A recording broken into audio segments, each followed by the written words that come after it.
오늘 하나님께서 우리에게 주시는 말씀의 제목을 한번 따라하시기 바랍니다. 구원, 하나님이 하셨습니다. 우리 다시 한번 구원, 하나님이 하셨습니다. 제가 지난주에 죄와 구원이라는 제목을 가지고 말씀을 드렸습니다. 이 죄에 대해서 많은 말씀을 드렸고, 그 말씀 후에 정말 우리가 큰 죄인이구나 하는 것을 깨닫게 됐습니다. 이 죄와 구원을 어떻게 설명할 것인가를 가지고 일주일 내내 고민하다가 어제 저녁에 하나님이 저에게 은혜를 베풀어 주셨어요. 이거 가지고 설명하면 교인들이 굉장히 쉽게 알아들을 텐데, 그러면서 저한테 좋은 방법 하나 알려주셔서 제가 설교 준비하지 말고 뛰어가 가지고 짧은 동영상을 하나 찍었습니다. 이 동영상을 딱 보시면 이게 죄고 이게 구원이구나, 그것을 여러분들이 아마 쉽게 알게 되실 겁니다. 그래서 한 1분 30초짜리 동영상인데 여러분 한번 보시고 그 다음에 같이 말씀을 계속 나누겠습니다. 우리 교회에 이렇게 두 개의 문이 있는데 이 문과 이 문이 같아 보여도 아주 다른 문이에요. 이 문의 특징은 뭐냐면 내가 열고 나갈 수가 있고, 이 안에서도 내가 얼마든지 열고 들어올 수가 있는 문이에요. 그런데 이 문은 달라요. 이 문은 내가 이 문과 똑같이 언제나 열고 나갈 수는 있어요. 그런데 밖에서는 아무리 노력을 하고 아무리 애를 써도 이 문을 열고 들어올 수가 없는 문이에요. 근데 사람들이 죄라는 게 뭐냐면 하나님과 떠나는 거거든요. 근데 하나님과 떠날 때 사람들은 다 이 문을 열고 나간다고 생각을 해요. 그 얘기 뭐냐면 내가 언제든지 노력하고 애쓰고 수고하면 내가 다시 이 안으로 들어올 수 있다고 생각하는 거죠. 근데 실제로 사람들은 이 문을 열고 나가는 게 아니라 이 문을 열고 나가는 거예요. 착각하는 거죠. 그래서 이 문을 열고 나가서 사람들은 내가 언제든지 마음만 먹으면 노력하면 다시 문을 열고 들어올 수 있다고 생각하는데, 실제적으로는 열고 들어올 수가 없는 문을 열고 나가는 거죠. 그래서 결국은 다시 이 안에 들어오는 게 구원이라고 한다면, 구원은 아무리 노력하고 애쓰고 수고해서 되는 게 아니라 이 안에서 누군가가 문을 열어주지 않으면 들어올 수가 없다는 거예요. 밖에서 아무리 노력을 하고 아무리 힘을 써도 안 된다는 거죠. 자, 짧은 동영상인데 한마디로 얘기하면 죄가 뭡니까? 하나님을 떠나는 거예요. 그런데 우리는 죄를 지을 때 너무 쉽게 생각합니다. 내가 얼마든지 다시 하나님께 돌아올 수 있어. 내가 내 삶을 잘 컨트롤할 수 있어. 하나님으로부터 멀리 떠나지 않을 수 있어. 이렇게 생각을 해요.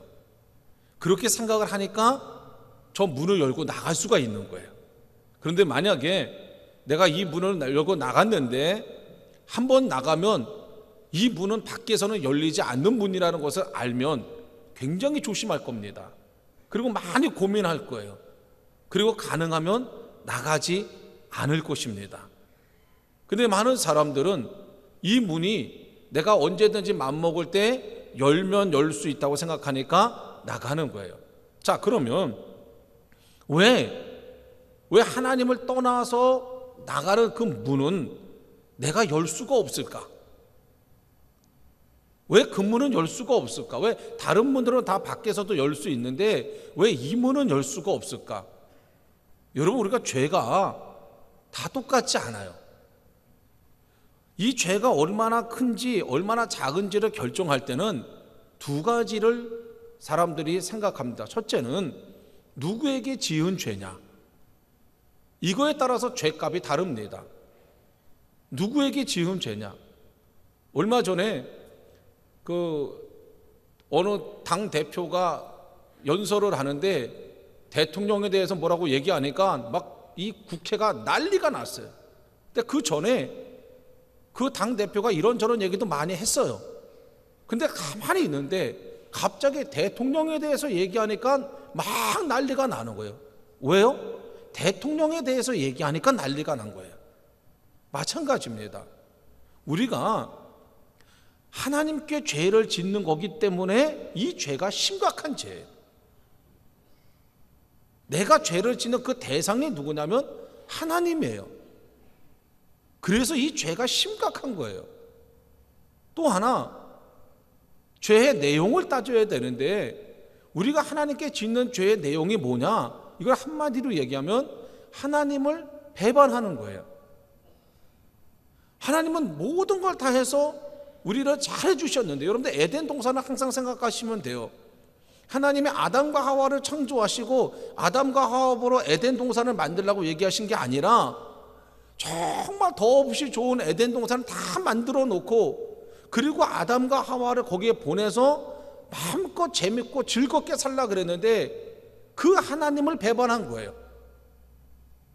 아담과 하와를 위해서 에덴 동산을 만들어 놓으신 그 하나님을 배반했기 때문에 그 죄가 큰 거예요. 그래서 이 죄값을 하나님은 독생자 예수 그리스도가 십자가에 죽어야만 해결이 되는 죄값이라는 거예요. 이런 어마어마한 죄이기 때문에 이 문은 열 수가 없는 거예요. 안 열리는 게 아닙니다. 안에서는 열려요. 그런데 밖에서는 그렇게 큰 죄를 지은 사람이 그 문을 열기 위해서 노력하겠죠. 그 작은 노력으로 그 죄값을 치를 수가 없는 거예요. 그래서 그 문은 밖에서 인간이 아무리 노력을 하고 아무리 애를 쓰고 아무리 마음을 다해도 그것을 열 수가 없는 겁니다. 이게 죄고 이게 구원인데, 그래서 사람이 자기 스스로를 구원할 수가 없는 거예요. 여러분, 오늘 이렇게 성경에 보니까 어떤 사람이 예수님께 찾아왔어요. 자, 이 사람이 누군가? 다른 성경에 보니까 이 사람에 대해서 조금 자세하게 나와 있는데 뭐라고 설명하냐면 이 사람은 젊은이고 청년이고 그리고 부자고 그리고 관원이랍니다. 이 사람은 다 갖추고 있는 거예요. 젊지요, 돈 많지요, 권력 있지요, 뭐 부족하기 없는 사람입니다, 세상적으로. 그런데 자, 이 아무것도 부족할 게 없는 이 사람이 왜 예수님을 찾아왔을까? 찾아와야 될 이유가 없잖아요. 이 사람은 젊음을 누려야 되고 돈 가지고 마음껏 재밌게 살아야 되고 권력을 가지고 정말 하고 싶은 일 다 할 수 있는 사람인데 왜 이 사람이 예수님을 찾아왔을까? 그 이유는 한 가지입니다. 자기가 문을 열어봤는데 열릴 줄 알았는데, 당연히 열 줄 알았는데 이 문이 안 열리는 거예요. 자기는 그 문을 여는 방법을 알고 있다고 생각하고 그리고 그 방법대로 다 했다고 생각을 한 거예요. 근데 막상 이 문이 안 열리는 거예요. 그래서 예수님을 찾아온 거예요. 참 잘 왔어요. 저는 이 젊은 청년이 예수님을 찾아온 건 너무너무 잘한 것 같아요. 그 찾아온 것까지는 정말 잘했어요. 근데 이 청년이 그 다음에 한 가지 잘못한 게 있어요. 그게 뭐냐면, 오늘 여러분 한번 16절 말씀 한번 같이 한번 읽어볼래요? 이 청년이 예수님을 찾아와서 뭐라고 얘기했는지 우리 다 같이 한번 읽겠습니다. 시작. 어떤 사람이 주께 와서 가로되 선생님이여 내가 무슨 선한 일을 행하여야 영생을 얻으리까? 이렇게 얘기했어요. 자, 이게 무슨 얘기냐면 예수님을 찾아오긴 너무 잘했어요. 근데 내가 어떻게 하면 구원을 얻을 수 있습니까? 내가 어떻게 하면 영생을 얻을 수 있습니까? 이렇게 물어봤어야 되는 거예요. 이렇게. 어떻게 해야 내가 구원을 얻을 수 있습니까, 예수님? 이렇게 물어봐야 되는데 이 청년은 예수님이 와서 뭐라고 하냐면 내가 무슨 선한 일을 하여야 영생을 얻으리까? 그 얘기는 무슨 얘기냐면 이 청년은 영생을 얻으려면, 구원을 받으려면 선한 일을 해야만 구원을 얻는 데는 그 방법에 대한 확신을 가지고 있었어요. 잘못된 방법이죠. 그거로 안 되는 건데, 잘못된 방법인데 그게 방법인 줄 알았던 거예요. 그랬는데 그게 방법인 줄 알고 그래서 열심히 했어요. 했는데 이게 안 되는 거예요. 나는 이 방법인 줄 알았는데 이게 안 되네? 그러니까 그 다음에 찾아오는 게 뭐예요? 불안한 거죠. 당연히 돼야 되는데 안 되니까. 내가 알고 있는 방법이 정확하다고 생각했는데, 그래서 그 정확한 방법으로 했는데 안 되니까 이 청년의 마음에 두려운 거예요. 불안한 거예요. 그러니까 누구 찾아왔냐면 예수님을 찾아온 거예요. 그리고 예수님에게, 예수님 어떻게 해야 내가 구원을 얻습니까? 이렇게 얘기했으면 너무 좋았을 텐데 그렇게 얘기하지 않고 이 청년은 내가 어떤 선한 일을 해야 됩니까? 그때 예수님은 이 청년을 이제 가리키는 겁니다. 뭘 가리키는 거냐면, 네 방법이 잘못됐고 또 그 방법대로 네가 할 수도 없다. 그리고 너는 자격도 없고 능력도 안 돼. 네가 아무리 노력해도 되지 않아. 이걸 예수님이 이제 이 청년에게 가르쳐 주는 겁니다. 그래서 이 청년이 무슨 선한 일을 해야 영생을 얻습니까? 내가 어떻게 열심히 하면 영생을 얻을 수 있습니까? 내가 어떤 노력을 해야 영생을 얻을 수 있습니까? 이렇게 얘기하니까 예수님이 그래 내가 너한테 가르쳐 줄게. 그러면서 너 뭐 이것도 했니? 뭐 이것도 했니? 살인도 안 하고 도둑질도 안 하고 거짓 증거도 하지 않고 간음도 하지 않았니? 이거 쭉 얘기하니까 그 청년의 마음속에 더 궁금한 거예요. 왜? 예수님이 하시는 말씀마다 자기가 그걸 했다고 믿는 거예요. 근데 왜 이걸 못 열지? 왜 내 마음 안에 평안이 없지? 왜 내 마음이 불안하지? 왜 내 마음이 두렵지? 그때 예수님이 계속 얘기하니까 청년이 뭐라고 하냐면, 주님, 여기 우리 20절에 보니까 그 청년이 가로되 이 모든 것을 내가 지켜 싸우니 아직도 무엇이 부족합니까? 어떤 선한 일을 더 해야 됩니까? 라고 예수님께 물어봤을 때 예수님은 그 청년을 너무나 잘 알고 있었어요. 이 청년이 자기 마음대로 할 수 없는 게 하나 있었어요. 그게 뭐냐면 돈이에요. 우리 참 신기하죠? 내가 가지지 못한 것들은 내가 가지지 못했으니까 내가 어떻게 할 생각도 안 해요. 그런데 내가 너무 귀하게 생각하는 것일수록 내 마음대로 하지 못해요. 내가 너무 사랑하는 것일수록 내 마음대로 하지 못해요. 그러니까 예수님은 아시는 거예요. 이 청년의 돈을 너무 사랑해서 그 돈을 함부로 할 수 없다는 게, 그걸 아시는 거예요. 그래서 예수님 그 청년에게 물어보는 겁니다. 야, 너 그 돈 다 버리고 그리고 나 따라와. 이 청년이 머리가 아프기 시작한 거예요. 다른 거 다 할 수 있는데 내가 하지 못했던 거, 할 수 없는 것을 예수님이 얘기하시는 거예요. 이건 여러분들 잘 들으셔야 돼요. 돈의 문제가 아닙니다. 모든 사람마다, 어떤 사람은 그게 돈일 수도 있고, 어떤 사람은 욕심일 수도 있고, 어떤 사람은 취미일 수도 있고, 어떤 사람은 뭐 다른 물건일 수도 있고, 다 있어요. 그게 내가 모든 걸 할 수 있는 것 같지만 실제적으로 내가 하지 못하는 것들이 훨씬 많아요. 그걸 예수님은 알게 하시는 거예요. 네가 네 능력으로 그 문을 열고 들어올 수 있을 것 같았지? 그래서 덜컹덜컹 해보고 네가 아는 방법도 해봤지만 결국은 그 문은 네 능력으로 열 수가 없다는 거예요. 그걸 예수님께서 가르쳐 주시는 거예요. 여러분, 우리가 잘 알아야 됩니다. 방법이 중요한 거죠. 노력이 중요한 게 아니에요. 내가 방법을 모르는데 아무리 노력한다고 해서 그게 됩니까? 그건 안 되잖아요. 자, 우리가 서울에 갔다가 다시 집으로 돌아오려고 그래요. 그러면 돌아오는 길을 알아야 돼요. 이게 첫 번째입니다. 이 길을 모르는 사람이 열심히 해요. 열심히 뛰어다녀요. 서울시내 뱅글뱅글 돌아다녀요. 아무리 열심히 해도, 온몸에 땀을 흘려도, 정신을 집중해도, 밤을 새도 결국 그는 방법을 모를 때는 인천에 올 수가 없는 거예요. 우리는 자꾸 착각해요. 내가 노력하면 되겠지, 내가 애쓰면 되겠지. 되는 일이 있어요. 그러나 죄의 문제, 구원의 문제는 내가 애쓴다고 되지 않아요.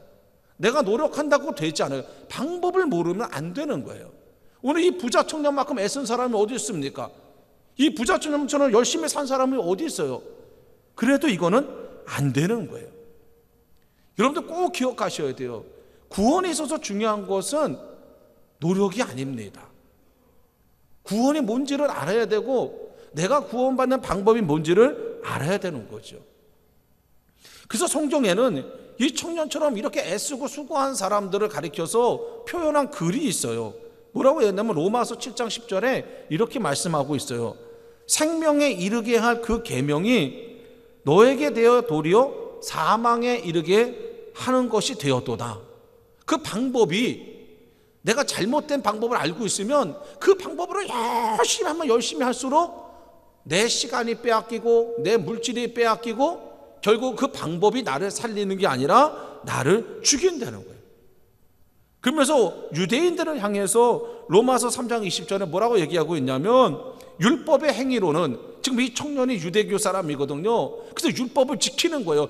우리는 율법을 지키면 구원받을 수 있다고 믿고 있었던 사람들이에요. 그런데 그 사람들에게 뭐라고 하냐면 율법의 행위로는 그의 앞에 의롭다함을 얻을 육체가 없나니 율법으로는 죄를 깨달음이라. 잘못된 방법을 가지고 하면 할수록 내 자신의 한계와 내 자신의 무능력을 깨닫게 된다는 거예요. 자, 이 얘기를 하고 나니까 예수님의 제자들이 이제 궁금한 겁니다.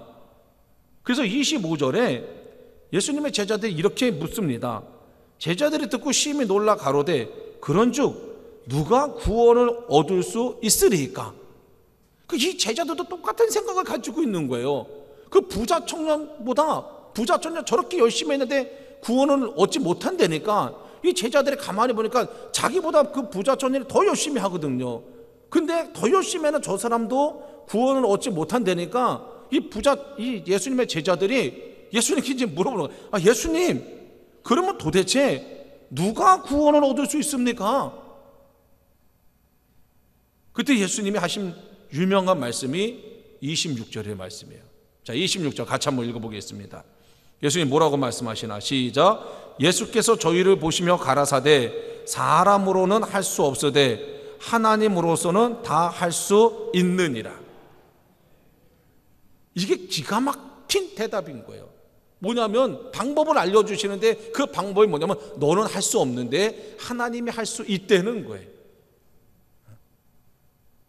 그러니까 우리가 16절 26절을 같이 읽으면요 아주 쉽게 이해가 돼요. 16절 26절을 같이 읽으면 이런 겁니다. 16절에 어떤 사람이 죽게 와서 가로되 선생님이여 내가 무슨 선한 일을 하여 영생을 얻으리까? 이게 사실은요 우리가 많이 하는 질문이에요. 우리도 정말 미안하지만 이 수준에 머물러 있는 분들이 굉장히 많이 있습니다. 내가 어떻게 해야 구원받지? 교회 열심히 출석해야 되는구나. 그래서 열심히 교회 출석하는 이유가 구원받기 위해서. 근데 옆에 사람 보니까 이 사람은 교회 출석만 하는 게 아니라 식당에 가서 막 봉사도 해. 식당에 가서 봉사해야 되는 거구나. 열심히 가서 식당에서 봉사하다 보니까 이 사람은 막 강화 기도원에 가서도 봉사해. 기도원에도 가야 되나 보다. 또 기도원에도 따라가요. 그러다 보니까 갑자기 땅끝 전도대라 그러면서 나가서 전도해. 여기 전도를 안 해서 내가 구원을 못 받는구나. 또 나가서 전도하는 거예요. 아니에요. 그런 마음이 여러분들에게 있으면 여러분들이 이 청년과 똑같은 질문을 예수님께 와서 하게 됩니다. 예수님, 내가 무슨 선한 일을 하여 영생을 얻겠습니까? 또 와가지고 20절에 보니까 답답하고 궁금하니까 예수님께 또 찾아서 예수님, 아직도 내가 뭐가 부족합니까? 그럼 뭘 더 해야 되죠? 교회 화장실 청소해야 되나요?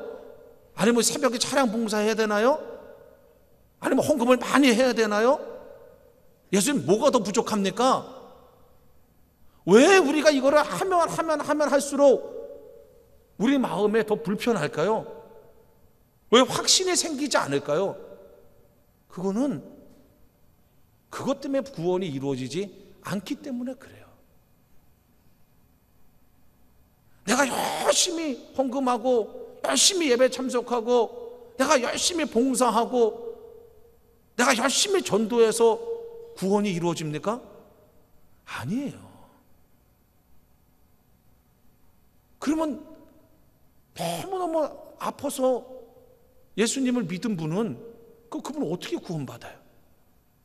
그분 부엌에 가서 한 번도 일하지 않고 한 번도 전도지 가지고 나가서 전도하지 않고 한 번도 강화 기도원에 가서 봉사하지 않았는데 그분은 구원 못 받겠네요? 자, 여기 많은 분들이 지금 예배 드리고 계신데 그럼 우리가 다 똑같은 일을 하고 있나요?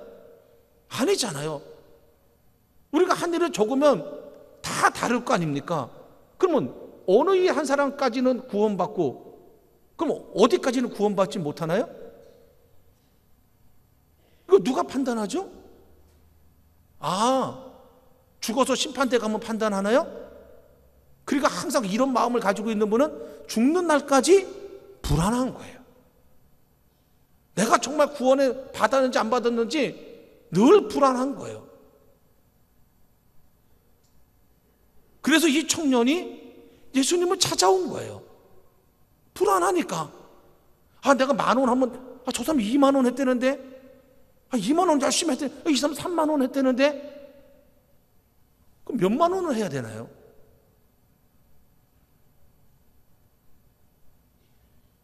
이 청년이 이 문제에 빠진 거예요. 그랬더니 예수님이 뭐라고 말씀하셨냐면 사람으로는 할 수 없다는 거예요. 사람은 아무리 해도 네가 하나님 앞에 지은 죄, 하나님을 배신한 죄, 그 죄값을 네가 어떻게 갚겠냐는 거예요. 그건 사람이 할 수 없다는 거예요. 누가 할 수 있어요? 하나님만이. 왜? 하나님이 대상이니까. 하나님을 상대로 우리가 죄를 졌고 하나님을 배반했기 때문에 하나님이 해결하시고 하나님이 용서하시고 하나님이 받아주셔야 이게 해결되는 거지, 내가 그 죄값을 내 노력으로, 내 물질로, 내 정성으로, 이건 불가능하다는 거예요. 그런데 오늘 여기 부자 청년은 이걸 자기 힘으로 해보려고 했던 거죠. 그러니까 아무리 밖에서 문을 열려고 애를 쓰고 밤새 문고리를 잡아도 안 되니까 예수님 찾아온 거예요. 자, 하나님은 그럼 어떻게 하셨는가? 하나님이 하신 일들이 성경에 쭉 나와 있는데요, 거의 모든 성경의 이야기는 다 하나님이 하신 일들을 나와 있어요. 그런데 여러분들의 이해를 돕기 위해서 제가 이 성경 저 성경에서 이렇게 한두 절을 뽑아서 말씀을 드리겠습니다. 먼저 요한일서 4장 9절에 이런 말씀이 있어요. 하나님의 사랑이 우리에게 이렇게 나타난 바 되었으니 하나님이 자기의 독생자를 세상에 보내심은 저로 말미암아 우리를 살리려 하심이라. 하나님이 첫 번째 하신 게 뭐냐면 우리를 구원하시기 위해서 죄값을 치러야 되잖아요. 그래서 하나님이 독생자를 세상에 보내셨는데 그 이유가 뭐냐면 우리를 살리려 하심이라. 그 다음에 그 독생자가 와서 한 일이 뭔가? 베드로전서 2장 24절에 친히 나무에 달려 그 몸으로 우리의 죄를 담당하셨으니 이는 우리 죄에 대하여 죽고 의에 대하여 살게 하심이라. 저가 채찍에 맞음으로 너희가 나음을 얻었느니라. 자, 다 하신 거예요. 하나님이 우리를 구원해 주시기 위해서 독생자 예수 그리스도를 보내주셨고, 그 예수님은 우리 죄에 대해서 우리 죄를 담당하기 위해서 십자가에 죽으셨고, 그래서 그 예수님의 채찍으로 맞음으로 우리는 나음을 얻었어요. 이미 다 끝난 거예요. 근데 우리는 자꾸 내가 하지 않으면 안 끝났다고 생각한 거예요. 이미 하나님이 다 하신 거예요. 하나님이 우리의 죄를 해결하기 위해서 독생자 예수 그리스도를 보내주시고 그 예수님을 죽게 하시고, 그래서 어떤 결과가 나타났는가? 로마서 5장 10절에 보니까 우리가 원수 되었을 때 그 아들의 죽으심으로 말미암아, 계속 똑같은 얘기 하시는 거예요. 지금 우리가 원수 되었을 때 그 아들의 죽으심으로 말미암아 하나님으로 더불어 화목되었은 즉, 이미 하나님과 화목됐다는 겁니다. 그랬은 즉 화목된 자로서는 더욱 그의 살리심을 위하여 구원을 얻을 것이니라. 이미 하나님과 화목됐다는 겁니다. 베드로전서 2장 10절에도 뭐라고 나오냐면 너희가 전에는 백성이 아니더니, 너희가 문을 열고 나갔을 때는 백성이 아니더니 이제는 상황이 바뀐 거예요. 왜 바뀌었어요? 하나님의 독생자 예수 그리스도 이 땅에 보내시고 그 예수님께서 우리 죄를 위해서 십자가에 죽으셨으므로 이제는 하나님의 백성이요, 전에는 국류를 얻지 못하였더니 이제는 국류를 얻은 자니라. 이미 다 끝났어요. 내가 애쓰고 내가 노력해서 끝난 게 아니라 이미 하나님이 전적으로 일하셔서 다 끝나버린 거예요. 문을 열려고 노력할 필요가 없어요. 왜? 이미 문이 다 열렸어요. 근데 우리는 열린 문으로 들어가면 되는데 문이 열렸다고 생각하지 않고 자꾸 그 문을 붙잡고서는 열려고 하면서 이거 왜 안 열리지? 왜 안 열리지? 왜 안 열리지? 이러고 있는 거예요. 여기 성경에 보면 뭐라 그래요? 너 구원을 얻기 위해서 이렇게 해라. 너 구원 얻기 위해서 이렇게 하라. 너 구원을 얻기 위해서 이렇게 해라. 이런 말씀은 성경에 하나도 없어요. 왜? 우린 그걸 할 수가 없다니까요. 그럴 자격도 없고 능력도 없어요. 우리가 할 수 있으면 왜 하나님이 예수님을 보내시고, 아니 우리가 할 수 있으면 우리 보러 하라 그러지 왜 예수님이 십자가에 죽으셨겠어요?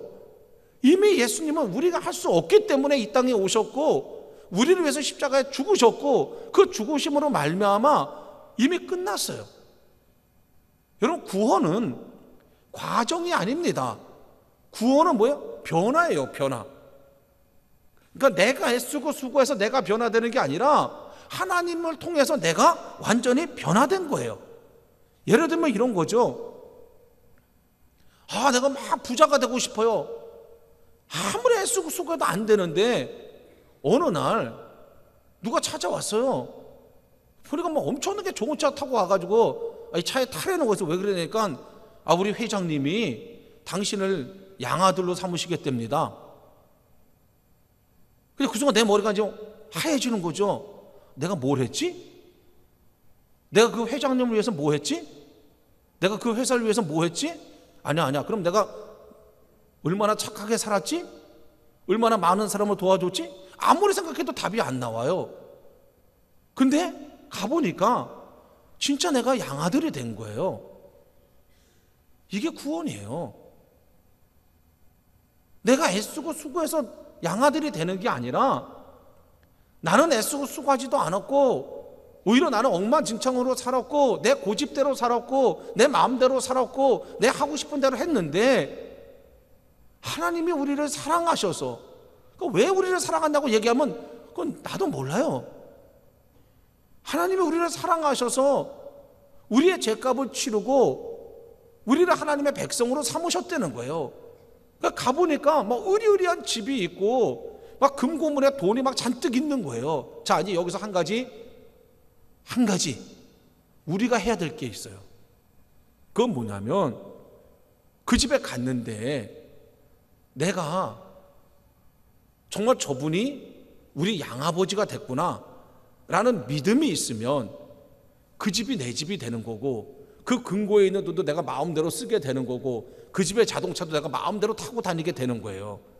그런데 저분이 어떻게 나를 아닐 거야 하고 그분의 말을 믿지 않으면 나는 그 집을 내 스스로가 떠나게 돼 있어요. 왜? 아니 우리 양아버지라는 믿음이 없는데 어떻게 거기 있어요? 그러니까 내 스스로가, 그 아버지가 나를 밀쳐내는 게 아니라 내 스스로가 그 집을 떠나는 거예요.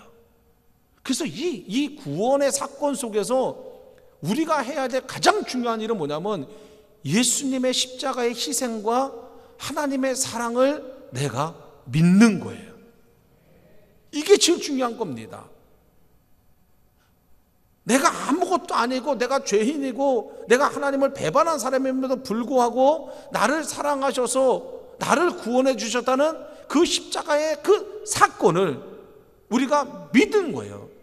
이 믿음이 중요한 겁니다.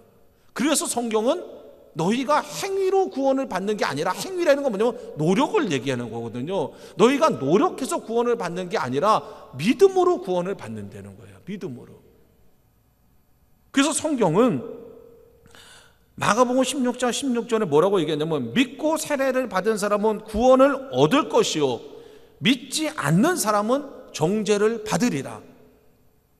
믿는 사람은 구원을 얻는 거고, 구원을 얻는 게 뭐냐면 구원의 삶을 사는 거고, 믿지 않는 사람은 정죄를 받는다는 얘기는 뭐냐면 하나님이 정죄하는 게 아니라 이 스스로가 다시 문을 열고 나가는 거예요. 다시. 왜? 그 하나님의 구원을 믿지 않으니까 다시 문을 열고 나가는 거예요. 그래서 성경은 우리를 뭐라고 얘기하면요, 우리에게 성경은 그냥 선포합니다. 너는 빛의 자녀다. 나는 너에게 자유를 주었다. 너는 빛이다. 너는 나의 백성이다. 선포해 주는 거예요. 선포해 주는 거. 왜? 하나님이 그렇게 우리를 만들어 주셨으니까. 그러니까 그 다음에 하나님의 관심이 뭐냐면, 그러니 너는 이제부터 빛의 자녀답게 살아라. 하나님의 백성으로 살아라. 하나님의 자녀로 살아내는 거예요. 하나님의 자녀가 되기 위해서 노력하지 말고, 하나님의 백성이 되기 위해서 노력하지 말고, 빛의 자녀가 되기 위해서 노력하지 말고, 그건 이미 하나님이 다 만들어 줬으니 너는 걱정하지 말고 그것을 누리면서 살려는 거예요. 자, 우리가 구원을 성경에 보면 에베소서 2장 8절에 뭐라고 하냐면요, 너희가 은혜를 인하여 믿음으로 말미암아 구원을 얻었나니 이것이 너희에게 난 것이 아니라 하나님의 선물이라 그랬어요. 그러니까 구원은 하나님의 은혜고 하나님께서 우리에게 주신 선물이에요. 이게 믿어지려면 우리가 구원을 믿고 구원받은 자로서의 삶을 살다 보면 정말 그 십자가의 은혜가 얼마나 큰 은혜인지를 우리가 알게 돼요. 이 구원이 얼마나 소중하고 얼마나 귀한 선물인지를 알게 돼요. 그런데 그거에 대한 믿음이 없으면 이 십자가가 은혜로 보이지 않는 거예요. 이 십자가 사건이 우리에게 어마어마한 선물인데 이게 선물로 느껴지지 않는 거예요. 그래서 우리가 구원받은 자로서의 삶을 살지 못하는 거예요. 사랑하는 성도 여러분, 말씀을 마무리하겠습니다. 이 사순절이 어느 기간입니까? 아무것도 아닌 나, 하나님을 배신하고 하나님을 떠났던 나를 위해서 하나님이 독생자 예수 그리스도를 보내주시고 그 예수님이 십자가에 죽으심으로 우리를 온전하게 새로운 인생을 허락해 주신 그 기간을 우리가 보내면서 정말 왜 나를 하나님이 구원해 주셨을까? 왜 나를 하나님의 백성을 삼으셨을까? 왜 하나님이 나를 하나님의 자녀로 삼으셨을까? 왜 나를 위해서 독생자 예수 그리스도를 희생시키셨을까? 이걸 우리가 생각하는 기간입니다. 그러면 내가 이제 어떻게 살아야 될 것인가? 이제 하나님의 백성답게 살아야 되겠구나. 하나님의 자녀답게 내가 살아야 되겠구나. 하나님이 나에게 독생자 희생을 통해서 자유를 주셨는데 그 자유를 가지고 정말 귀하게 살아야 되겠구나. 이것을 우리가 다짐하는 시간이 지금 우리가 보내고 있는 사순절의 시간입니다. 사랑하는 성도 여러분, 이 안타까운 청년처럼 어떻게 하면 구원을 얻을까? 여기에 여러분들의 생각을 다 내려놓으세요. 이제 우리의 생각은 구원받은 자로서 어떻게 구원받은 사람으로서 내가 살까? 이게 우리의 과제고 이게 우리의 비전이고 이게 우리의 삶의 목표가 돼야 됩니다. 저는 사랑하는 성도 여러분들이 정말 십자가의 은혜를 잘 이해하시고 잘 깨달아서 십자가를 지고 내가 구원받기 위해서 가는 삶이 아니라 나를 위해서 십자가를 지신 그 예수님을 정말 사랑하고 그 예수님께 정말 감사하면서 우리가 그 십자가의 값어치에 맞는 그런 인생을 꼭 살아가게 되시기를 주의 이름으로 축원합니다.